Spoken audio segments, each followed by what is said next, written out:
Hi everyone, welcome to another episode of ATC Hangout. My name is BK. I'm really excited right now because I'm about to introduce to you a very special guest. Some of you might be familiar with her or have heard her speak at some of our events before. She's currently editor for SourceCon and is one of the most knowledgeable persons around. We here at ATC absolutely love her to bits, and she's none other than Shannon Pritchard. How are you, Shannon? Great, BK. Thank you for that kind introduction. No worries. So, Shannon, for the benefit of the newbies who are actually tuning in and watching you for the first time, could you tell us a little bit more about yourself? Yeah, thank you. I'm Shannon Pritchett. Currently, I'm the editor of SourceCon. We are an online sourcing news publication. Just like ATC, we have some conferences here in the United States. Prior to that, I was a manager of global sourcing for Manpower Group, and I've been involved in the sourcing world for about 10, 11 years, and I live in Texas, so I brought a picture of my shirt or state that I live in on my shirt today. Well done, Shannon. Thank you. So you said you're this editor for SourceCon and part of the team that produces one of the largest sourcing conferences around the world. So you must be in tune with the latest developments in the recruitment space. And one of the things that we've been hearing a lot about is automation, chatbots, and artificial intelligence. What does this mean for a modern recruiter? There's certainly been a buzz about automation and artificial intelligence, and I started sourcing in 2006, about 10 and a half years ago. And I've been hearing that a robot is going to take my job since then. And, we've all survived. I don't think anyone's been cut for robots just yet. But it's starting to become a reality that, there's certain parts of our job that can be automated.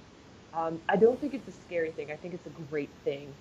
Recruiting and sourcing are very busy aspects of talent and acquisition, especially as sourcers. We have to do a lot of scheduling, of course, a lot of research. And at the end of the day, the main focus of the actual sourcing process, it's hard to get caught up in the age of automation, to be honest, with just, so much that we have to do.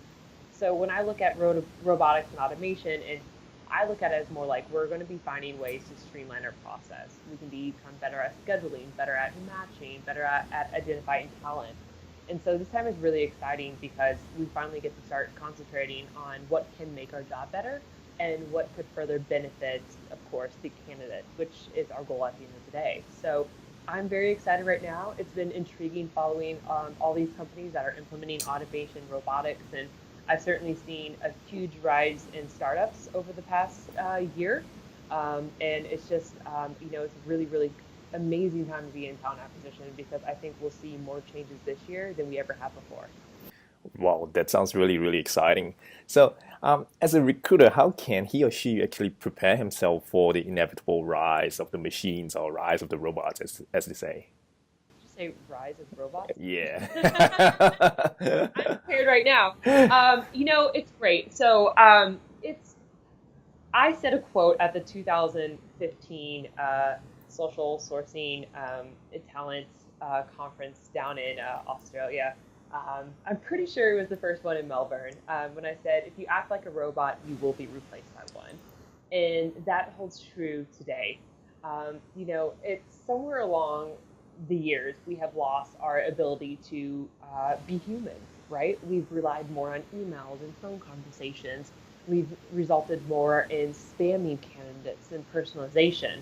I find it quite ironic that I can have a conference, you can have a conference where we have a topic of personalization, and people are so interested in us just being personal and human. And it's because we're all interested in going back to our basic skills that define who we really are as humans. And now's a really chance to add those little bitty things that make the difference between a regular sourcer and a senior sourcer. It's not necessarily your ability to find talent faster or to close a candidate, but it's your ability to better engage that candidate, strike their interest. Um, I think when you add the whole personal touch, you're providing a whole better experience, obviously. And that's the way we can really survive, nowadays. Machines and robotics and automation, they're going to make our jobs easier. no doubt. But if you have 100 people on a sourcing team, for example, and you're going to be implementing tools and technology that can make your job more efficient, we have to take a look at doing things that are going to make our job more reliable and effective, which is not going to necessarily be spamming candidates or scheduling interviews or doing all the basic things that take up so much time out of our day.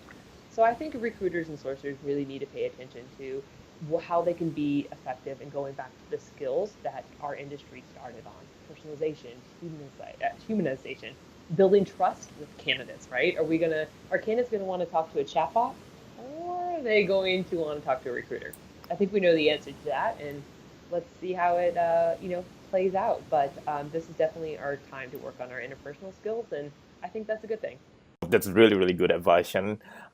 So speaking of Sourcing Social Talent Conference, you will be speaking at our upcoming one, this year's 2017 version of the Sourcing Social Talent Conference in Auckland, Melbourne, and Sydney. Could you just tell us a little bit more about what can we expect from you this year? Well, more jokes. No, I am so excited. I really am impressed that you can have such an international group of well-respected and renowned speakers, and somehow I manage to sneak on the agenda every year. So, hashtag SST17, it looks like to be a really good agenda. So I'm going to basically take what I did in 2015 and expand on it a little bit more. So in 2015, we kind of introduced the idea of time-saving sourcing techniques, automation, a little bit of personalization. Now with robotics, I'm going to concentrate a lot on what's available out there in the market. What does AI look like for sourcers? How can we better prepare? And those basic steps that we can do on a day-to-day basis that will, better ourselves as sourcers in an age of artificial intelligence. So I'm not going to concentrate so much on necessarily finding candidates and pulling rabbits out of the hat, but more of what's to come. How can we improve now, which will make us more readily available for the changes we'll see this year and the next. So I plan to show a little bit of examples and some stories and companies that are there, and I really just can't wait to be back in Auckland and Melbourne and Sydney and hang out with you, BK. It's really exciting. Will the robot be making an appearance in Australia? I don't know. I hope he does. Does he have a name So, or she? well, it's a she, obviously, because I have to go with that. But yes, her name is Purple, and so the funny thing about it is, if you look closely, it has a little wind-up toy, Yeah. right? So at the end of the day, a human still has to control it. That So is the maybe, perfect analogy, Chen. right, You right. should, yeah, you should totally bring Purple to Australia. I Definitely. think they would like to make the trip. Sometimes the robot talks a little bit more than my husband, but he'll be fun to hang out with, I promise. Oh, cool. Well, thank you very much, Shannon, for spending time with us today, and we really look forward to seeing you at the SST 17. Yeah. Looking forward to catching up with everyone, and of course, sharing my insights of how we can, put the human touch back in recruiting in 2017. Thanks, Shannon. See you soon. Bye, BK.